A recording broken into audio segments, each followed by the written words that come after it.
So thanks again, everyone. This is a phenomenal crowd of people. We're really pleased to welcome you to the Decentralized Energy Forum, hosted by Decentralized Energy Canada. So Decentralized Energy Canada, for those of you who don't know who we are Canada's Industry Association for Decentralized Energy. We've been around for 20 years. We're critical in developing a market access hub for decentralized energy technologies. Those technologies include solar, wind, energy storage, electric vehicle charging infrastructure, hydrogen production for fuel cells. If you wonder what decentralized energy is, think about a car, a train, a boat. Fuel goes in, it produces electricity or heating and cooling within that one unit. That is the whole premise behind decentralized energy. And the idea that we can produce our energy efficiently, cleanly, and affordably within our communities and buildings is the objective of this event and the content we're going through. So day one will have a slightly technological flavor, and day two will be more on reporting on sustainability and how good we are. I have to say, it's gratifying to be here because, I did some of my first stories about climate change in the 1990s on a radio program. You guys are all way too young to remember this. It was called the Eco File. We did about 300 episodes on sustainability at a time when people didn't even know the term yet. And so the very first interview I did in that series was with Jim McNeil. He was the Director General of the Environment Commission, which, if you recall, at that time was the Brundtland Commission, named after I believe it was the Norwegian Prime Minister. And that was the commission that came out of the Earth Summit, where they essentially invented the word sustainability. And actually, they didn't even call it that. They called it sustainable development at the time. And there was a lot of discussion about that at the time. I did my first stories on climate change in that series, but later in the 90s, I also produced a show in Alberta that ran across Alberta on the radio called The Climate Change Show. Did about 70 episodes of that. And, it was so early in the climate change game, nobody even complained about it. It was kind of weird. Later in that decade, I started the Green Energy Futures, or not that decade, later on, I started Green Energy Futures. And I have to say my first experience with the word net zero was in 2012, and that was at the early days of Green Energy Futures. And I did a story on a guy that was building 3 net zero homes. And it was kind of an experiment. It was actually the former Liberal leader of Alberta, Kevin Taft, split his property, 2 properties into 3, so densification, and then tried 3 different strategies in the 3 different homes. One was geothermal, one was an air source heat pump, and the other one was passive heating. Really amazing at the time. It was done by a young company called Effect Homes, which is still around doing amazing stuff. So that was my first experience with being exposed to the idea of net zero. And I have to say, I was into the energy stuff in the beginning, not into buildings. I'm super jazzed about buildings now. I'm totally into buildings. And in fact, I stand here with what I'm wearing because all my stuff's in a sea container while I wait for my home, a net zero home, to be built. So I was hoping it would be before it was 25 below when that has happened. So there are a lot of net zeros out there.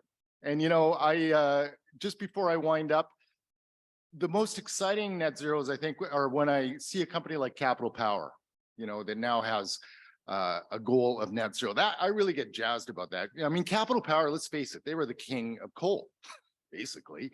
And guess what? The first day Alberta ran on zero coal was November 2nd, just a few days ago. Because Genesee is the last power plant in Alberta. It's a Capital Power property that has turbines that can go gas or coal, and actually they're hydrogen ready, which is kind of interesting. So there are many net zeros, and I'm really excited to hear what you guys have to offer today and learn more about it, because I get pretty jazzed about this stuff. Well, good morning, everybody. It's an incredibly exciting time to be talking about distributed energy. I think of 3 things coming together at the same time that's putting this in the spotlight. One, and this is where I'm going to dwell given my role in the federal government, is on the policy side. And from a policy perspective, reducing greenhouse gas emissions, achieving net zero, very, very much in focus here. There's an economic side to it as well. I think if we were collectively, challenged 10 years ago, our 10-year prior selves to, place bets on what we thought the price of wind, solar, battery storage would be, we probably would have been collectively wrong, individually wrong, and by a really significant degree. And so something that might have been unthinkable a while ago is now just making sense. It's the right thing to do, not for reasons of virtue or the future, but good old dollars and cents. The last one, a little darker. We're seeing more and more extreme weather events. Very likely, I know attribution at the individual level to climate change is challenging, but collectively impossible to argue otherwise. Coupled with Russia's invasion of Ukraine, which has put the spotlight on energy security in a way that it hasn't been for a long time. A reminder that that is a matter of human health and safety. It's something that's incredibly pressing. And again, decentralized energy being, one of the ways that we can think about this in constructive terms. So in the Canadian context, so you asked about net zero 2035. Okay, I'll deliver. But I want to situate that. There's two bookends that I think that commitment sits between. One is, if you look at things from a federal perspective, there's three interconnected commitments when it comes to GHG reductions. The first is off coal by 2030. So appreciate the shout out to Capital Power and others. It's extraordinary to think that by this time next year, Alberta will be probably all the way off coal, which is an incredible transition. There's other provinces where the journey is a little more difficult. I'll talk about that. The next goal is net zero 2035. And that's one that is sort of a parallel commitment that's been made that other countries have made. In the Canadian context, I'd say we both have some real advantages when it comes to achieving that, but it's also incredibly hard. The last megaton, always the hardest. I'll unpack that a little bit. Those two are just about emissions reductions in the electricity sector, but the government's contention is that electrification of end use is one of our main pathways to a net zero economy by 2050. There's pretty much no way you're going to get that out there with a lot more non-emitting electricity. And in that regard, whether it's a doubling, a little bit less, a lot more, you've got a range of projections for that, but no doubt on anyone's part that we need a lot more clean electricity. So what is the challenge and what's the opportunity? We have a good starting point in the sense that this sector in Canada has already reduced emissions by more than half, which is unmatched by any other sector. But again, the challenge there is even though we have a grid that's 83% non-emitting, the remaining emissions are very concentrated in 5 provinces. And it's a matter of geography. This is not a question of virtue, those who have emitting grids or not. People, those provinces that have access to large hydro have largely used it. Others that are using other resources have relied on them because that's what's available to them. So as we look at getting to net zero in 13 years, it's an extraordinary challenge.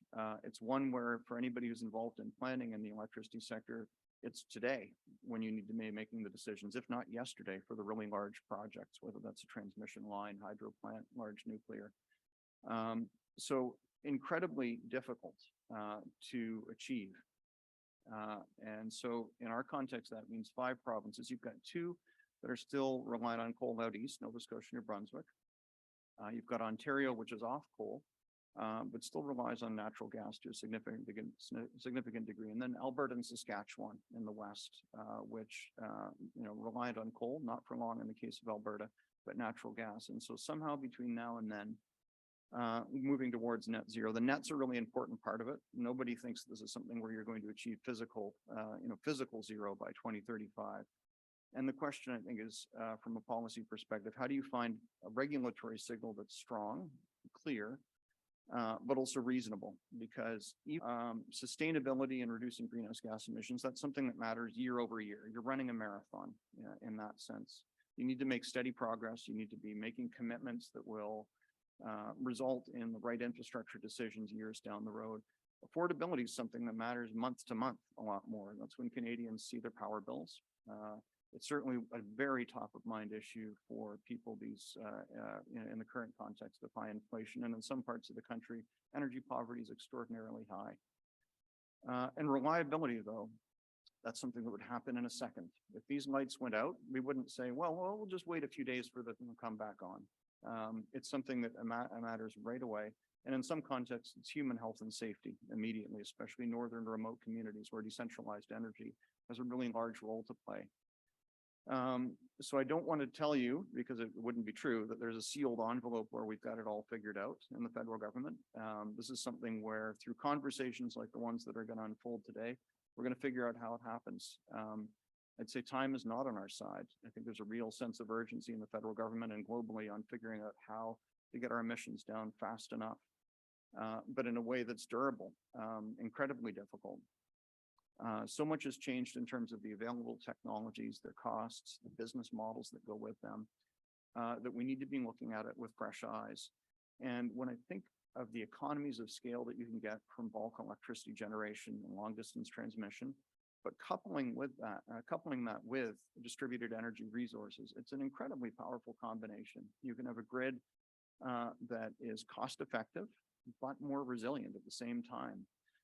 And I think something about it that is, I think we're just feeling our way into, I know there's thought leaders in this room, is what this looks like from the perspective of people's relationship with the energy that they use, the business models that go with energy use at the household level, at the business level, where people are consumers and producers. It's an incredible area, and it's one where I think we may have some glimpses today into what it looks like in 10 years, but I expect we're going to be pleasantly surprised by where innovation has taken us in this regard. The federal government recognizes that it needs to be a partner in this transition. The pressures created by regulations in this transition are incredibly concentrated, and it needs to be working hand in hand to mute those impacts to the extent possible. And there are other motivators as well, creating economic opportunities. You've alluded to that, promoting innovation. I think there's a contention that the technology we're going to be using 25 years from now, some of it will be the technology of today, but there are things that haven't been invented yet that will power our electricity systems and change how we use energy. Bringing investments forward in time. The atmosphere does care whether we get a megaton this year or next. And so using federal spending power to accelerate the change, also part of how we think about it. And again, coming back to the beginning with the land acknowledgement, thinking about who participates in projects and using the federal government's powers to help increase the participation of Indigenous people, their leadership of energy projects, also really important to how we think about the opportunity. Nothing, I would say, but optimism and excitement about where distributed energy resources are going and the role that they're going to play. I'd say the federal government probably is focused a little bit more on the bulk side, that direct conversation with provinces and territories on the larger assets, but eyes wide open and very interested to see how we can also be supporting distributed energy resources. We're doing so with our programming to some extent already. The newest thing is the investment tax credit that was announced last week. It's not finalized. We'll look for finalization in the next federal budget, probably March 2023, something that applies to wind, solar, energy storage. We have, of course, our own programming at Natural Resources Canada, the Smart Renewables and Electrification Pathways Program, for example, the Energy Innovation Program, both of which have been supporting distributed energy resources. We have an entire stream of programming focused on the needs of rural and remote communities where you have, I think, a distinct set of opportunities and challenges in this regard. So today and over the course of tomorrow, I'm here. A lot of folks from my department are here as well. Very interested in hearing where this conversation goes and walking away the wiser for it. And nothing but excitement and appreciation for being invited here today. Thanks so much. So today, as mentioned, I'm the president of Schneider Electric's North American microgrid business, and I'm going to share with you a little bit more about how microgrids built with electrification and digitization in mind will transform infrastructure, and how it's also one of the leading ways to a fastest route to a decarbonized net zero future. The Canadian Climate Institute also shared that the demand for electricity will due to urbanization, the fourth industrial revolution, and e-mobility. That means it's going to grow from 1.6 to 2 times larger by 2050.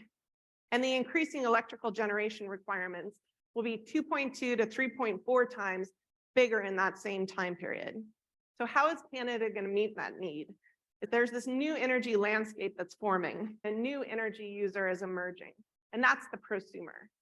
So take the producer and consumer forming the prosumer.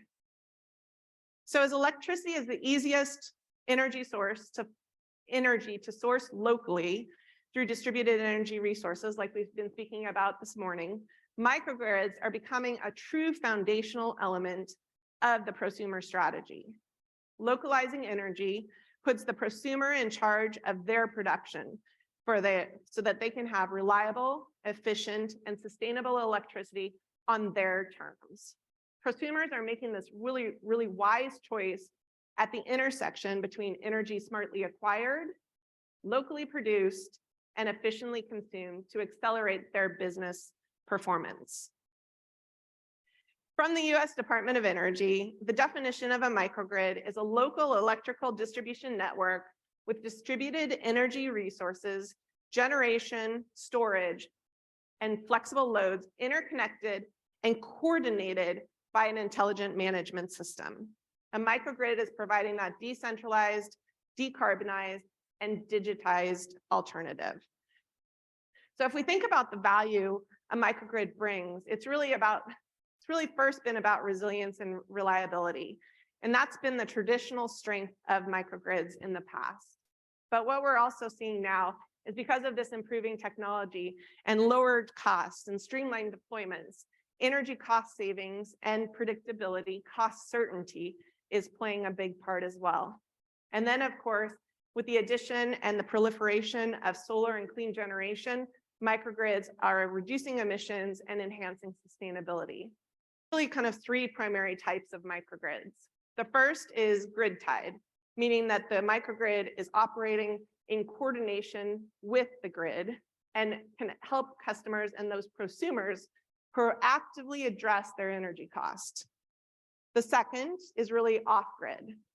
So sometimes they can actually be cheaper than tying to the utility, especially in remote places or in areas where transmission lines or substations need to be added. And the third type is islandable microgrids. And what that means is it's taking the best of both worlds, right? It's grid tied at the time when the grid is up, but it also provides during a blackout or outage that resiliency and uptime as well. So now let's switch the flow of information from the microgrid asset and the owner to now how does the utility and the open market really understand that microgrid asset. So, as you think about this, the traditional electric grid, we've said, is going into a decentralized model. And if you think about it's becoming a network where the data flowing across the network is almost as important as the energy flowing across the network. It's becoming the energy intranet. This new energy paradigm is multi-directional, distributed, dynamic, digital, and with more sources of energy and energy savings on both sides of the meter. And those prosumers who want more control over not only their availability of energy, but their cost of energy and their energy future are really taking the center stage. So the energy internet is the new infrastructure for the modern energy system. Another innovative concept is energy as a service.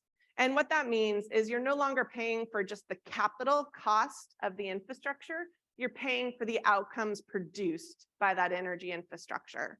So now we're translating that capital is now being freed up for the operations to run their core businesses, and they work with energy experts who design, build, own, operate, and maintain the microgrid and that energy asset. As you've seen, there's good reasons to feel optimistic with technologies like microgrids that already exist and are readily available today. So thank you all for your time, and I'd like to invite the panel up that's going to be joining me. Everywhere I speak, even energy storage conferences where you would think people would know, but it's still a new concept to a lot of people. So we have a lot of educating to do, and we'll get started.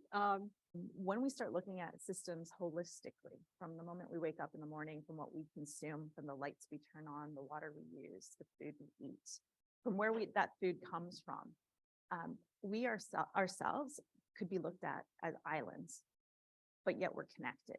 And when we start seeing that our homes are also places that could be individual islands, when we have solar panels on our home, we're connected, we can disconnect, as we talked about being islanded. I extend this concept to our communities and then to our cities and the futures that we build. And so both Chris and I work with islands a lot, and these are really remote places. But not only that, rural communities, our Arctic, the North, all these places are really struggling under the times of climate change. And so when we can start to internalize our relationship to energy and that we are all energetic beings, from the food we consume to how we expend that energy in the world, we can start to connect to one another, and we can connect to our global existence, as that our globe, we are all connected together. And so what we do here does impact other people. And if we can live with that every day, my hope is that people will live differently, and we will be more considerate of what we consume and what we throw out, so that ideally we can build a holistic society where we have a circular economy, where we start looking and saying that we have the technology, we can do this. We need to internalize that change and shift our paradigms. That's where our greatest change needs to happen. If we can conserve and make better use of our energy, we can also decide on how we're going to supply it. And hopefully we can find more efficiency in that. Oh, wonderful. I want to go back to some of the things you said. That was very interesting, but let's turn it over to Chris now. Chris, tell us a little bit about the great work you've been doing. Sure. I'm the director of projects at Rocky Mountain Institute.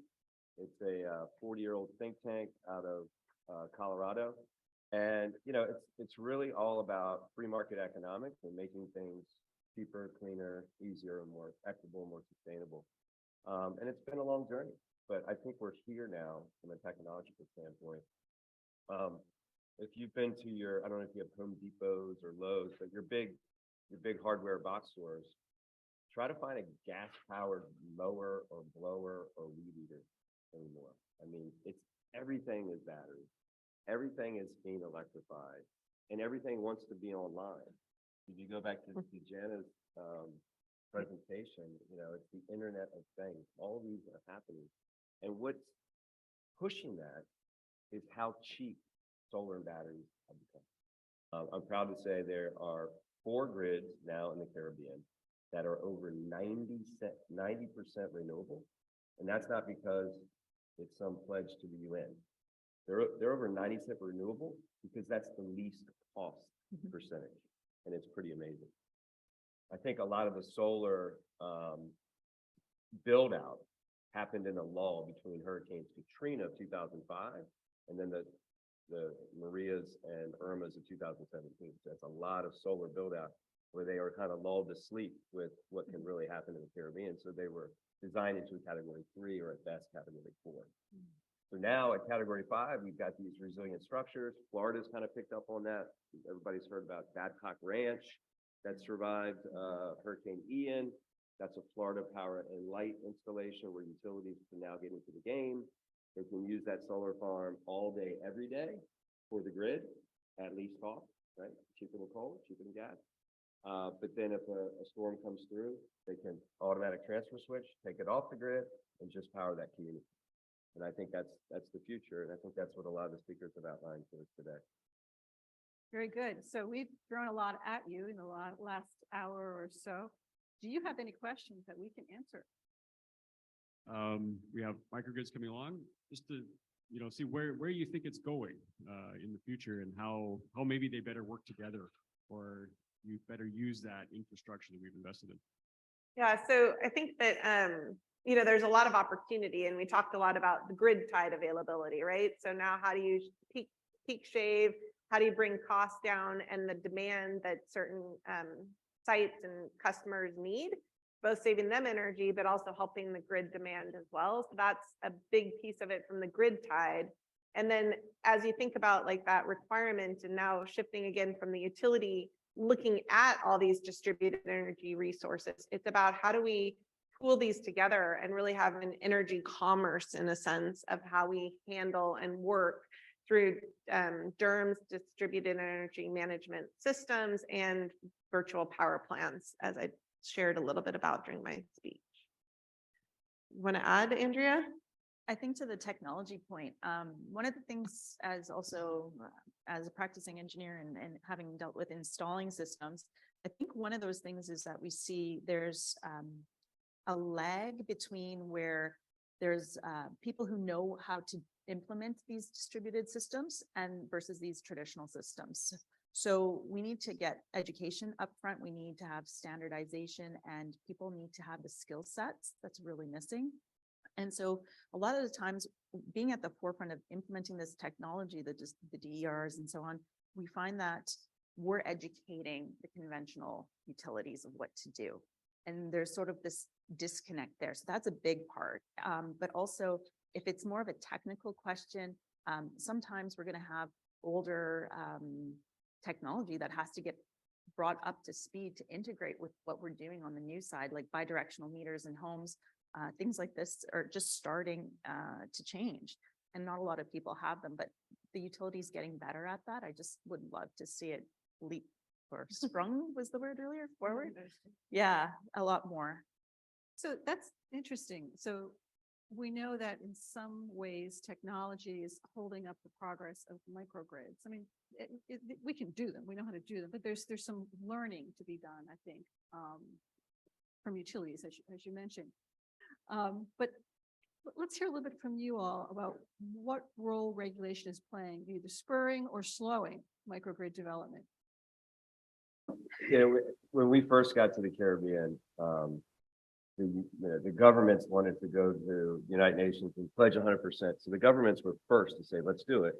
Utilities were reluctant because they thought it was a technology to buy, their fuel pass through, all these things. And then we showed the utilities, no, you can do these projects. So we did the first project. And now we actually, to your point, think the regulations are now in the way because they were built after the oil embargo of the 70s. It's a full fuel pass through. So the utilities down there don't really have an incentive to save because they pass the fuel on to the customers. So yeah, regulations are a big problem. But I've been to the future. And the future on these islands that aren't regulated, that have no regulator whatsoever, is that the solar and the battery is seamless with the utility. In fact, the utility is dispatching the excess battery all day, every day in that microgrid, and the microgrid is getting remunerated for it, right? So there's a business relationship. The solar is offsetting the use, but any excess solar goes to the grid. There's a wholesale market, it's wholesale market, it's a small market, but it's down there as well. And then when that grid ultimately goes down, the next hurricane, automatic transfer switch, decouples, runs there. So it is actually seamless, where you don't have these antiquated regulations preventing some utilities from actually investing in renewables and recouping outside of the traditional fuel pass-through. So it's a big roadblock. Just one quick thing to add to that. I heard on a video that I was watching, that legislation cannot stop microgrids, but it can definitely speed it up, right? It can definitely push us faster to that future. So momentum has already started. Jen Hiscock with the Office of Energy R&D at Natural Resources Canada. So I was wondering how dependent you think this accelerated adoption is upon markets. I often see market constructs around energy as a service models or microgrid models, but are you seeing encouraging trends with vertically integrated utilities?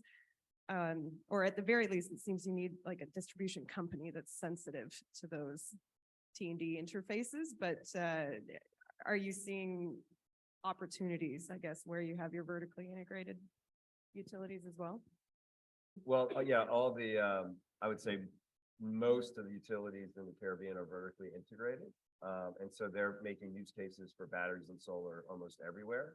What we're trying to get them to do is work outside their own fence line to say, hey, listen, there's a beautiful campus over here, or there's a beer bottling, manufacturing warehouse over here. Why don't you put your solar and your battery here, which are some of your largest loads, and you operate them, right?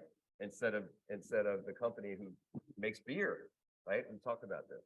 Let's let energy companies do energy. Let's let the beer manufacturing Do their beer. Right. Make good beer. Right.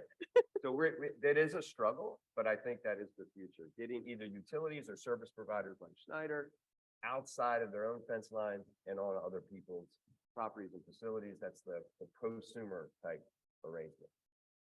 That's fascinating that you say that. We did a survey of utilities, and their attitudes about microgrids. One of the things that was really fascinating is how many said that they felt they were looking at microgrids because their customers had come to them and said, we want this. So I think that customer utility relationship is really going to be a key driver in getting microgrids going. Was there another question? I think the elephant in the room, and I get it, there's regulation and there's technology, and ultimately the soft part that's really, really kind of the barrier is more along the lines of institutional culture. So that willingness to move forward, and I'm just thinking from Manitoba, Manitoba Hydro has been around for 100 years.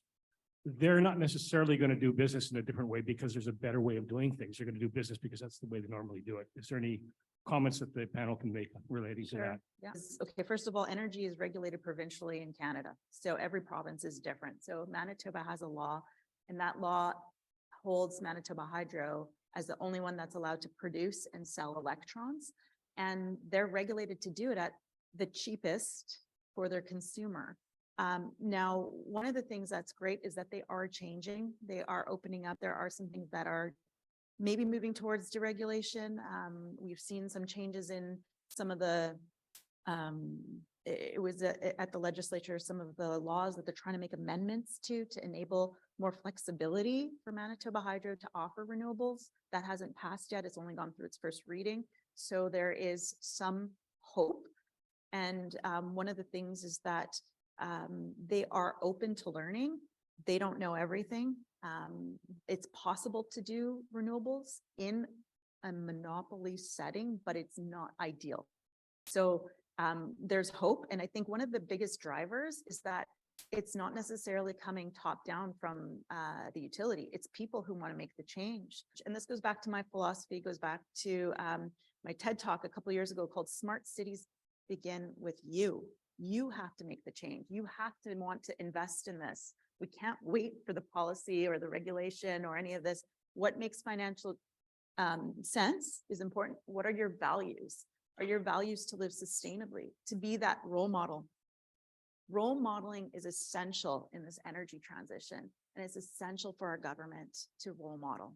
We need to have all our governmental fleets changed. We need to have our government buildings back to being, you know, I love buildings too, but to be beyond net zero, and that's energy plus. We need all of our buildings, our public buildings, to be places that can be safe spaces. And by being energy plus, that means that they can also offset the costs of that building by selling their electrons into the market, but offer energy at safe places in the event of disaster or need. So I think it's really important in this transition, we shift our paradigm, that it's not just, the technology is not the block. We can do anything. We have fabulous engineers around the world, fabulous tradespeople. We can do it together. It's our paradigm and our relationship to that change. And so I hope that helps understand a little bit of Manitoba. Well said. Just a minute left, but I want to just talk a little bit about innovation and what's to come. And I think that's a key innovation. The idea of clustering microgrids. Yeah, the aggregation of those. Aggregation. Because you get better costs, you know, economy of scale when you have many. I say if you look at a grid, and there's distribution planners, distribution engineers probably in the room, no grid is, you know, perfectly equal voltage and harmonics everywhere, right? There's constrained nodes, there's areas of low voltage, high voltage, and it's constantly changing based on new companies or new subdivisions going in. Well, instead of the old school way of doing a whole new circuit and putting in the substation, that's going to take 3 years and $15 million, there's new technology that does that and will actually benefit the utility. You put in a big battery, it takes care of that. And guess what? Now the battery is your resiliency hub on that node, which may service, you know, 5 community centers, 5 shelters, 2 hospitals, 5 neighborhoods. So you can build that out as you balance your grid with this new paradigm. So your clusters can all come from distribution planning. Some futurists think we'll eventually have a grid of microgrids, many clusters of microgrids working together. And Schneider has a project we just wrote about in California, where you've got 2 communities coming together, working with one microgrid called the nested microgrid. Another Another version of it. Yeah, Absolutely. So yeah, in California with KB Homes, Each of the homes themselves are nanogrids, as we discussed. So they themselves are a microgrid, but then it's also nested inside of a community microgrid that's now providing that added layer of resiliency as well. And there's, other cases of this with Grupo Bimbo, if you know Sarah Lee and some of the Entenmann's and those tasty little bakery goods, where they're looking at putting in 6 microgrids on their plants in California across the state that are now centralized into a nested view or an understanding of how they're performing. Another one is Daughters of Mary in Connecticut. It's a convent of that has 4 different buildings and communities for battered families, senior assisted living. I think it's a hospital around autism and other things going on. But those microgrids are separate, but then brought together in the cloud layer as well. So brought together at a visualization of that entire community, that whole campus, but it's 4 separate microgrids ultimately.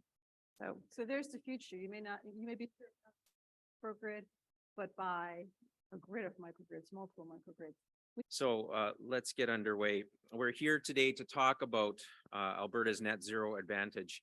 And I'd like to start today by painting a brief picture of some of the present day projects that have huge implications for our province and ultimately Canada and the world to reach our net zero future. So it won't be long from now, next year in fact, before 2 long-range fuel cell electric trucks will take to Highway 2, which is the major corridor between Calgary and Edmonton. These trucks will have a range of about 700 kilometers or more, and these are zero-emission trucks. But it's more than that. It's a hydrogen fueling station built to accommodate heavy vehicle commercial fleets in about 20 to 40 minutes per truck. It's about Suncor Energy generating the hydrogen they need. It's about testing the technologies in a climate that can range, if you've ever been to Alberta, -35 to +35. Hydrogen technology is key to innovating the commercial transportation sector, and the project serves as a blueprint for moving cargo without burning a drop of diesel. As we start to look at the energy transition, and especially with the abundance of opportunity around hydrogen in Alberta, it's a natural fit for us. Late last year, the hydrogen-powered locomotive in North America reached a new milestone when the prototype unit moved under its own power for the first time. Canadian Pacific Railway is designing and building North America's first zero-emission hydrogen-powered locomotive using fuel cells and batteries, complete with 2 hydrogen production and refueling stations built by ATCO. The project will generate critical industry knowledge and will inform future development and helps establish Alberta as a global center of excellence in hydrogen in freight rail systems. These aren't new trains. The CP is reutilizing existing platforms, modernizing their electronics, rebuilding their engines, and giving the locomotives new life.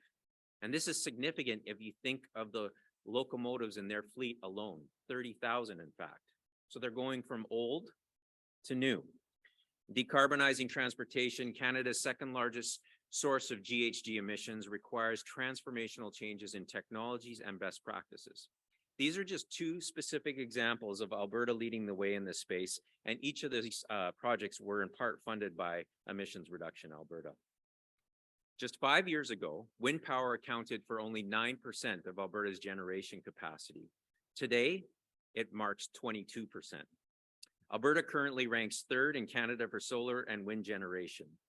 And province-wide solar generation is now at the level regulators had forecast we would not reach until 2033. And keep in mind, Canada's largest planned solar project, planned for Vulcan County, which is southeast of Calgary, hasn't even gone online yet fully. They will add another 77 megawatts. And as we ramp up solar and wind, another key component of this is also coming together, and that's energy storage. So down near Brooks, Alberta, we have home to Western Canada's first utility-scale solar project, QuidNet Energy, is developing an unorthodox, ultra-low-cost, multi-gigawatt geological energy storage technology. ultimately storing energy in water between the layers of shale to enable renewable energy projects to store excess energy for extended periods of time. Wind and solar are no longer about when the sun shines and when the wind blows. Interestingly, the project taps into the tremendous talent that Alberta has from its oil and gas workers using time-tested well drilling and construction technologies. Talk about playing to your strengths. Nearby in Lethbridge, Alberta, we have a manure and food processing plant, waste sourced from Alberta's agri-food industry, which is producing renewable energy and high-quality fertilizers for farmers. This is Western Canada's largest biogas cogeneration facility. Lethbridge Biogas is providing value-added opportunities for local agriculture producers, renewable thermal and electric energy, sustainable management for organic resources, and reductions in emissions and odor.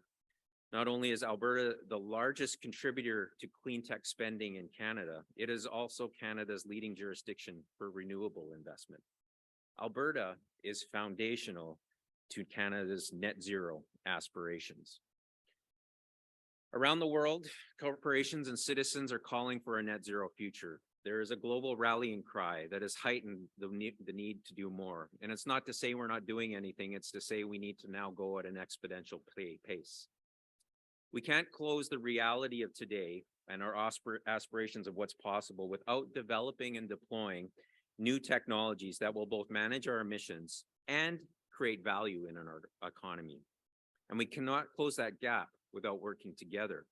All sectors of industry, all levels of government. We need to keep innovating, we need to keep inventing, we need to keep investing.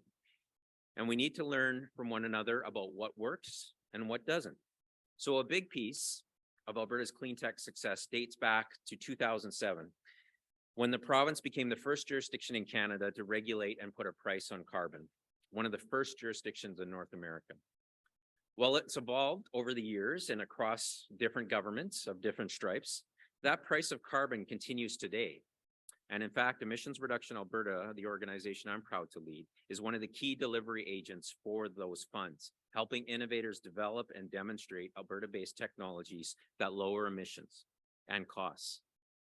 David mentioned this earlier, but did you know, because it's so exciting, that Alberta is phasing out coal-fired electricity next year and has already started at November 3rd, I think you said it was the date. That's almost 40 years sooner than was forecast in 2015 and 7 years ahead of the federal target.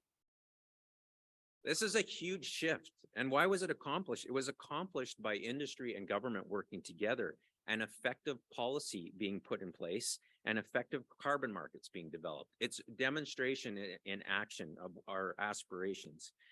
Amongst many things, including market demand, that acceleration of coal phase out in Alberta demonstrates that effective power of carbon pricing design. It also reflects industry and government shared commitment to global leadership in ESG. Since 2009, ERA has worked closely with innovators, stakeholders, and provincial federal governments, as well as global governments, to support our transition to a net zero future. Our work is focused on reducing emissions, but just as importantly, on growing the country's economy. We invest in a diverse range of projects that accelerate the development and adoption of innovative technology solutions. And we believe the only way to hit climate targets and achieve economic success is through collaboration, regardless of industry, sector, level of government. We're proud of what we've accomplished so far. So in just over 10 years, ERA has committed over $830 million to 230 projects that are worth over $6.6 billion. Our funding ratio, which I'm really proud about, is 7 to 1. So every dollar we put in, we get $7 invested into a project on average. I'll also add that our portfolio is expected to result in cumulative GHG reductions of over 40 million tons of CO2 equivalent by 2030 and 98 million tons by 2050. That last number represents 55% of Alberta's current industrial emissions. Now, since the oil sands industry is the largest and fastest growing source of greenhouse gas in the country, it remains the largest part of our portfolio. But we are seeing an increasingly balanced portfolio of array of sectors. by exploring things like partial upgrading, advanced recovery techniques, and carbon capture and storage. Alberta's energy industry is working to get carbon out of the barrel, just as we got sand out of the oil a generation before. So we have the technology, we have the right people, and we have the know-how, and we're hell-bent on getting to net zero. How do we move at an exponential pace? We need smart investment. To remain competitive in today's economy, we need to invest in our existing energy systems to ensure they are as efficient and environmentally responsible as possible. And looking forward, Alberta is going to build on its historic strengths as an energy producer. We need to invest in the energy systems of tomorrow that we have in place in an increasingly carbon-constrained world. It's not an either-or scenario. We need to do both. We need a strong understanding of the possible pathways ahead so that industry can develop sound business plans and lay out the feature that is attractive to the flow of capital, and so that collaboration and alignment across industries takes place. None of these elements on their own are enough. We will need all the components in place for us to succeed. And you've likely heard the phrase, there's no silver bullet. It's true. The good news is that many, if not most, of our key technology pathways that we need to achieve a low carbon future are already identified and known. So transition to clean energy is complex and will take time. It's going to take vision, patience, and tenacity. But these are things that Albertans and I believe in Canadians have in spades. Thank you very much. And it is my pleasure to moderate a panel on the Alberta Net Zero Advantage, which I hear is actually a sub-zero advantage. Not too long ago, under about 20 centimeters of snow. Brad Mains, please. Yeah, thanks, Jen. And Justin, thank you for the keynote on that. You covered a lot of the ground on that. When we look at Alberta, and particularly, I'm coming here from the city of Medicine Hat. For those that geographically, we're in the southeast corner of Medicine Hat. We started to call ourselves the renewable heartland. And whether it's Alberta or whether it's across Canada, but one of the reasons for that, as Justin pointed out, just the sheer volume of renewable projects that are currently taking place in that part of the province. And it's interesting to see this happening because it's also the genesis and the start of what was the natural gas industry in Alberta 125 years ago. City of Medicine Hat was part of that very early discovery, CP Rail, drilling for water, found gas, and now 125 years later, we're talking about the energy transition into renewables from that side. So when you look at the sheer amount of solar, when you look at the sheer amount of wind that is available in that general area, we're also blessed with some phenomenal world-class geology in the area as well. So we're looking, whether it's sequestering the carbon, whether it's drawing thermal resources out of the waters, lithium, it's all available in that part of the province. And we think Southeast Alberta and then Alberta as a whole, building on that, we have the ability to show the world how that transition can happen and also how it can happen quite quickly. Just over the course of the last 3 or 4 years, just to see how the landscape has been changing. And it's very refreshing to be part of that story and to be an Albertan in this time of change. Thank you. And I know Justin covered a lot of the work on hydrogen going on, but we really do think it's an exciting opportunity for all of Canada. The Canadian hydrogen strategy that came out about 2 years ago, it talked about a $300 billion opportunity. We talk about a $1 trillion, multi-trillion dollar global opportunity. So I think Canada can definitely be a major part of that. And we think Alberta and our region in particular, in the Edmonton metropolitan region, can play a major role. And just for the record, I'm not with the news. I think we've been confused a few times today that I'm Edmonton Global News or Global Edmonton. I'm Edmonton Global. We're a regional economic development agency for the Metro Edmonton region. We represent 14 municipalities.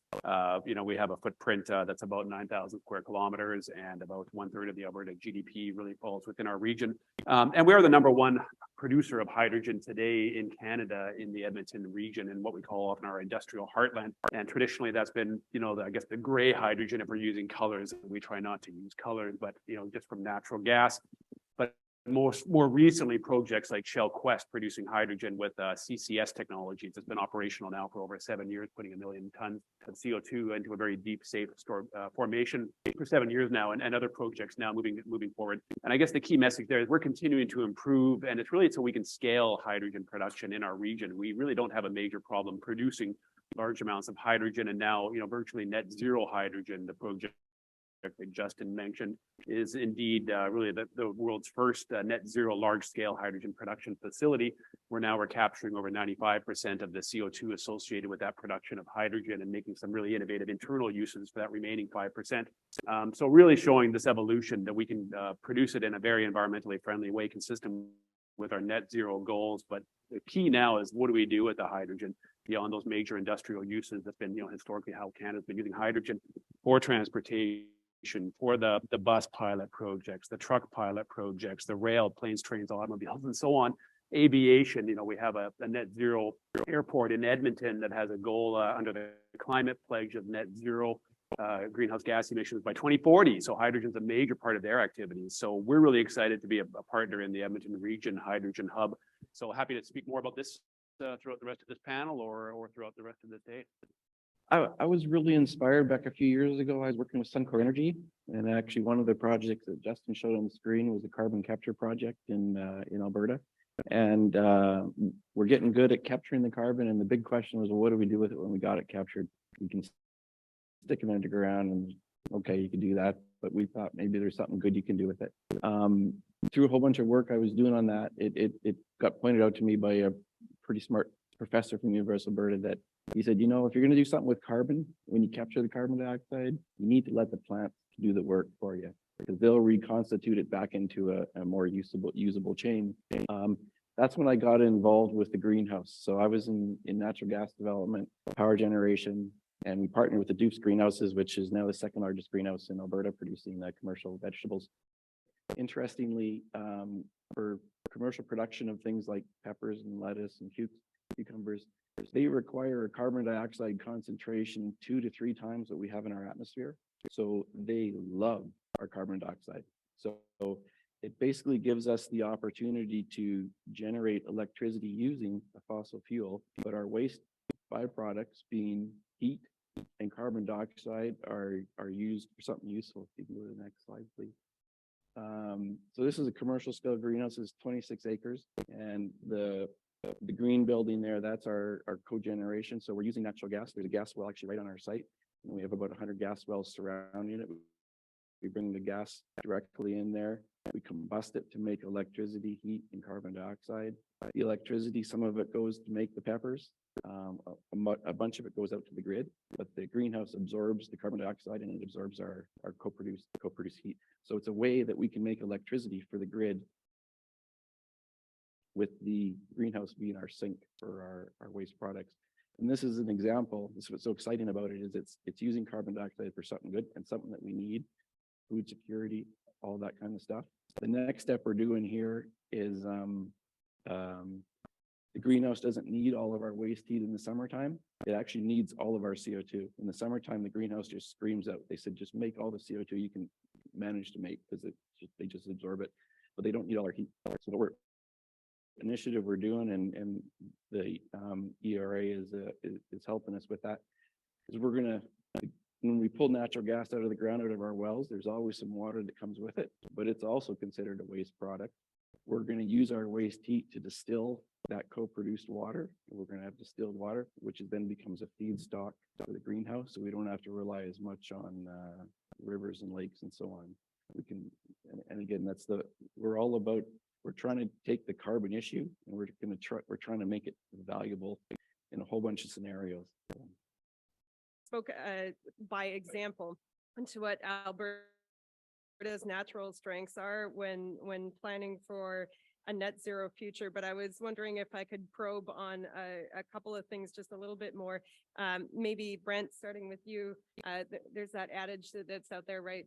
Think global, act local. So when you're talking about this whole value chain approach that you're talking about with hydrogen, like how much do you feel you have to wrap your arms end to end around the entire value chain of this for it to work, versus are there these kind of modular ways that you can approach this and take this sort of localized approach to things? Yeah, no, that's a really good question. And I think it is a tough one to answer for me particularly, because we do talk about the value chain and sometimes I also talk about the supply chain.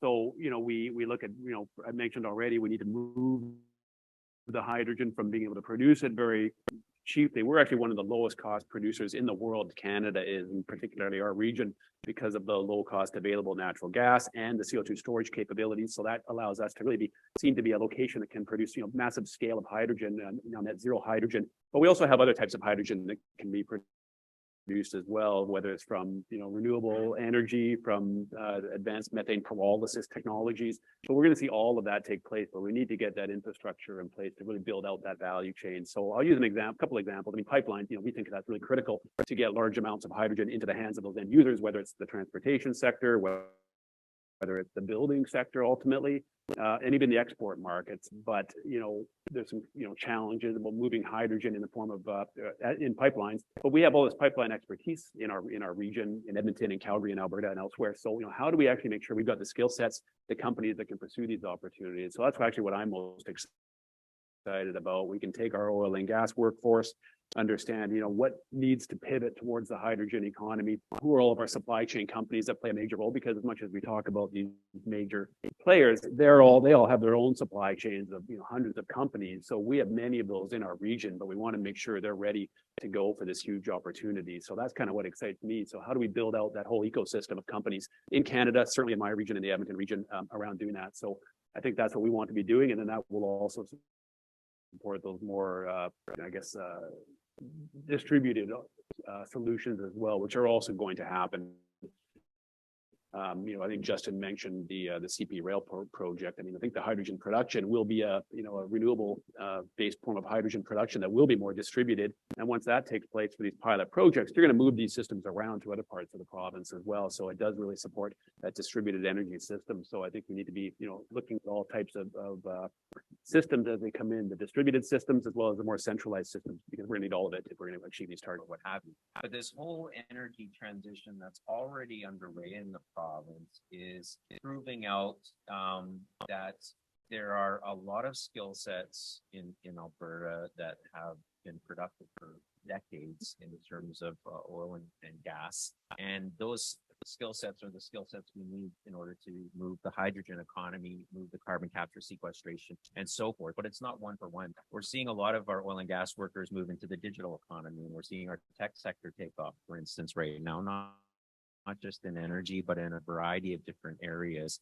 So, governments, both federal, provincial, municipal, are putting a lot of attention into skills of the future and how to equip our mid-career or late stage career and early stage career folks to be able to pivot and transition into new areas. Before this, I worked for the federal government, and we worked on some programs to assist the communities where the coal phase out was happening. And some of these were 1 or 2 horse towns where the coal mine and some agriculture was going on. So the demise of the coal mining was a big implication for the communities. And there was some investments in those rural areas in new sustainable sectors, but in many times the employees of the coal mine had to leave to find another job. And I think one of the things we have to think about is, are we creating artificial economies by public people to stay in place?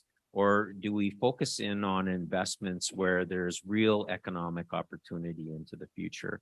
And so one of the things that I think is really important for Canada to think about is, as we're pouring billions of dollars into these incentive programs for clean technology, is, are we associating the supply chains and the value chains associated with it, the manufacturing, the skill sets that we can export?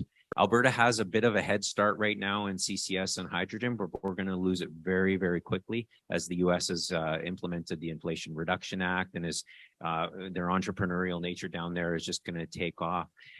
So one of the things I think collectively we're thinking about, federal and provincial, is, as we create the incentives to create this infrastructure, these new industries, can we create something that will enable us to export it as well and sustain many of the jobs we need back at home, both in Alberta and Canada and so forth?